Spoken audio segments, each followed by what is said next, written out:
Mapagpalang araw po sa ating lahat. Ako po si Emmanuel O. Alejandre. Ito po ang aking daily devotion para sa ngayong December 19.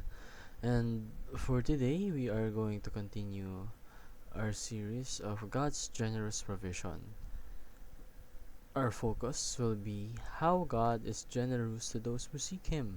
Makikita natin ito sa Psalm chapter 34 verse 10 na nagsasabing, "The young lions suffer want and hunger, but those who seek the Lord lack no good thing." Or sa Tagalog, ang mga batang leon ay nagkukulang at nagugutom. Ngunit silang humahanap sa Panginoon sa mabuting bagay ay hindi nagsasalat.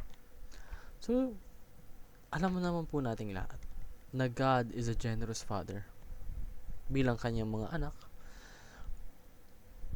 bilang kanyang creation, hindi niya tayo papabayaan. He will provide us with everything that we need. That is His promise. Because God does not withhold any good things. Hindi po siya yung tipo ng Panginoon na kahit na alam niyang kailangan mo, ipagkakait niya sa'yo. No. Kahit na sabihin natin disobedient ka, hindi ka sumusunod sa Kanya, marami kang pagkakasala, He still provides. Because that's the type of God He is. Because God wants His children to seek Him. Anong ibig sabihin nito? Gusto ng Panginoon kapag hinahanap natin siya. Gusto ng Panginoon na kailanganin natin siya. Gusto ng Panginoon na siya ang ating lalapitan kapag tayo'y nagkukulang. So trust that God is generous. Magtiwala ka. But do not ask beyond God's goodwill. Kasi, kaya ng sinabi ko kanina, si God, provider siya.